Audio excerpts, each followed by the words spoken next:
Hey guys, my name is Dakota Lowe. I just watched the first episode of your new podcast and decided I wanted to submit a question in hopes you could answer for me. That's a long time to get to the question. Dakota, let's go. Dakota, thank you for your question. Where/how do you find the courage and confidence to roll the dice on big risks, such as putting everything you have into starting a small business?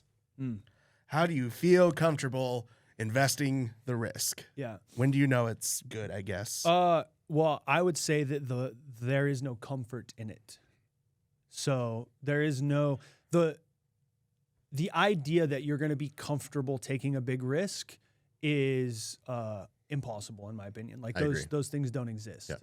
You have to be comfortable being uncomfortable, if that makes sense. I think being able to take big risks comes down to a few things. One, you have to know why you're actually going to do it. There's a saying that says, if you have a strong enough why, you will endure anyhow. So to me, I think the purpose why you want to take a big risk or why you want to start something, whether it's a business, a marriage, a kid, we have to have a clear understanding of what that is for. And I think it has to be substantive. If it's just, I want to make money or I want this or I want that, likely not going to succeed. And the truth is, like, starting a business is the hardest thing you'll ever do in a lot of ways. Next to probably getting married and having a kid. But I guarantee it's one of the top 3 things. Kidney stones are pretty rough too. Yeah. Speaking from experience. No, well, my dad had a lot of kidney stones. It just looks painful. Okay. Sounds terrible. Oh, Yeah. it's awful. That one's probably not elective. No. Right? We're more talking about elective. Oh, that's elective. okay. That's things. okay. That was Good my distinction. disconnect. Yes. Okay. Yeah. I'm following now. But yeah, how do you have the courage to do it? I think you just you have to understand that fear is inevitable, but the only reason why we have courage is if we have fear that we move through. So it's just like having a strong reason why, knowing what you want, and then being comfortable not knowing what the fuck you're doing and taking the risk. Yeah. And obviously you want to be calculated. You want to do your research. You want to be as intentional as you can to protect your downside. But it's like, what's the upside? What's the downside? Can you live with the downside? And ultimately, whatever risk you're taking, I would recommend going into it with the lens of whatever happens, you're going to learn and you're going to evolve who you are as an individual. So even a quote failure of a business opportunity, so long as you learn lessons from that experience that you take forward with you, there's still a lot of value there. Yeah. But I agree. Like, you're never going to be comfortable, right? Like, you're never going to be like, oh, wow, like I'm going to take this huge risk and just not have fear and just trust that it's going to be great. There's always going to be that underlying fear or uncertainty, that pressure. And I think that's a good thing. I think that in a lot of ways for me, when you have that pressure, you're taking that risk, it holds you accountable to like going all in and doing whatever the fuck it takes to make it successful and doing the best you can, you know? It's such a great question though, because I think oftentimes we do feel like, well, we need to be ready. We need to be comfortable. We need to not be afraid, or even, you know, I've held myself back so much in life because I was like, oh, well, I'm not ready yet. I'm not there You say yet. that forever though. You can always say that. You can always say Yeah. that. I think fear, limiting beliefs, self-doubt, insecurities, confidence issues, imposter syndrome. Yeah. That's all part of the human experience. I've had all those things. And that's never going away. Yeah. You know, and I love, I'm pretty sure it was an interview I saw with Kobe Bryant. And he was like, of course I get nervous before games. Why wouldn't I? Like, I'm stepping on stage, doing something that I love in front of millions of people. And like the outcome is uncertain. You train confidence and certainty into you because you learn, you grow, you practice, right? I think they say that, well, what do they say? I think the point that I'm trying to make is, like, if we go into it as prepared as we can be, we're giving ourselves every advantage, right? So I think you have to do the work required on your end, but just know that anytime you do something, like, what do we say? The first time you do something is the worst time you do it, right? Yep. The road to success is paved with failure. If you're not willing to fail, you will never succeed. So I think part of it is just understanding you're going to fail, you're going to fuck up, you're going to lose, it's going to suck. That is not a question of if it's going to happen. It will happen. It will be the most difficult thing that you've done. But on the other side of that, if you don't give up, is the greatest opportunity for growth, for fulfillment, for evolution, and ultimately to create something that you've never created before. I love that. Yeah. I guess some real life examples I have from this is like whenever you're in that business mode and you're working hard to like get your goals or something, you can break it down into smaller chunks of something that seems more manageable that will stretch you. This one time, so my ultimate goal is to make movies with my friends, have my own like Happy Madison production like Adam Sandler. That's the goal. So in college, like I did a movie with my friend and like it inspired me. I'm like, okay, cool, I can do this. I was like 25 at the time or something. So I wrote my own movie, like the first like feature film that I wrote. And then we went and shot it and it went terrible. Didn't even get finished filming.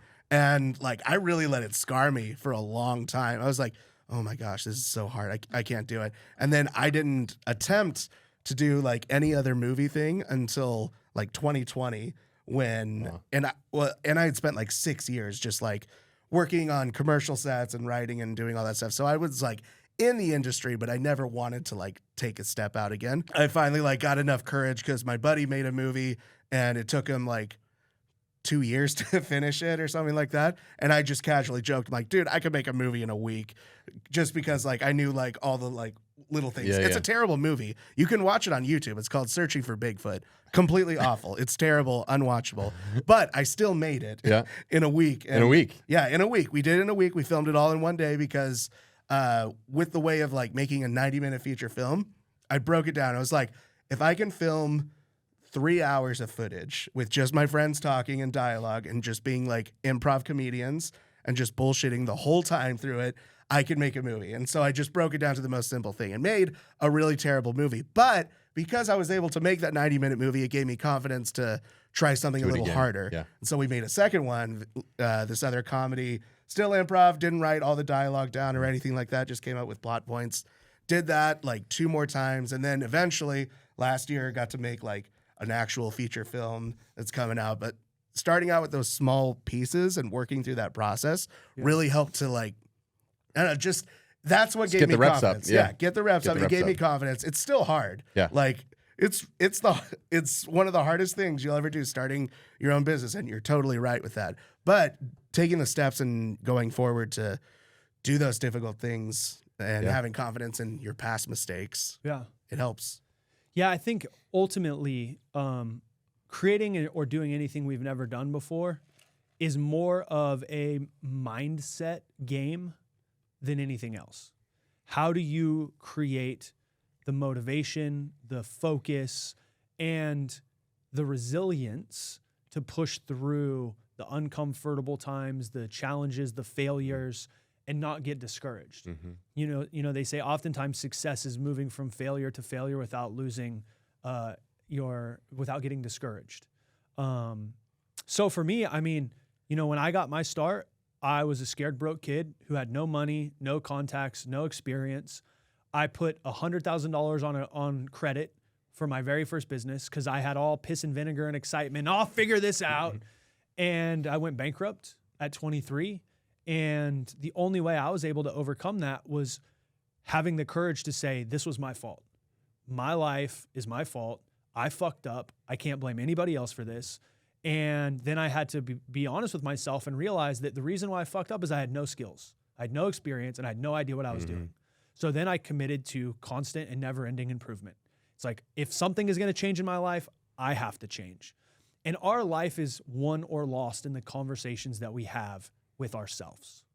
The biggest mistake I know I've ever made in my life is not believing in myself. And that's what you just explained. You didn't believe in yourself for a period of time. You made part of a movie, you got scared, you didn't believe you could do it, you waited 10 years to actually put another thing together that you were able to shoot in 1 week. Well, like, I'm not that old, but yeah, you're right. It was 5 years, it was a 6 long years. time though. It's 5, 6 years, something like that. That is all based on belief. And we all have this. We all struggle with belief. Again, fears, doubts, insecurities, all of us have it. The question is not whether you're going to have it or be uncomfortable. The question is, are you going to have the courage to act in spite of fear, to move through discomfort, to be willing to fail and look stupid and be made fun of and fuck up and do that enough until you actually learn what to do to become successful. The last thing I'll say on this topic is a good friend of mine when I was first getting started as an entrepreneur. He said, Anthony, the number one job of an entrepreneur is to learn how to get a paycheck or make a sale. So you can make sales while you fuck up and learn how to become an entrepreneur, because you're going to have to pay for a lot of mistakes that you're going to make. And so the primary skill in business is to learn how to make a sale so that you can pay for your mistakes that you're going to make until you learn how to actually be an entrepreneur. You're going to fuck up, you're going to fail, accept it and move through it, or don't ever do what you want to do. Don't do business. Don't start a movie, don't take a risk, don't get married, don't have a kid. Like, all of life is a risk. And if we risk nothing in life, we actually risk everything. Yeah. What do you have? Oh. It's depressing. Yeah. Got really, just thought about it. If I never did any of that, like, oh, my life would be so boring. Those are all the questions from the community that we have. Amazing. Love it. That reminded me of a quote. Sorry, when you said that, I found the quote from the guy, Winston Churchill. Success consists of going from failure to failure without loss of enthusiasm. Yeah. I'm pretty sure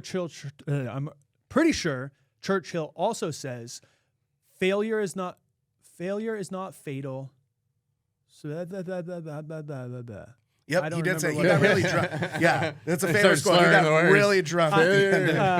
Failure's not. I have it in my notes. But I thought we'll find him on the beach. I thought I would be able to regurgitate it, but I'm not that smart. It's okay. I had to type it here. Success is not final. Failure is not fatal. It's the courage to continue that counts.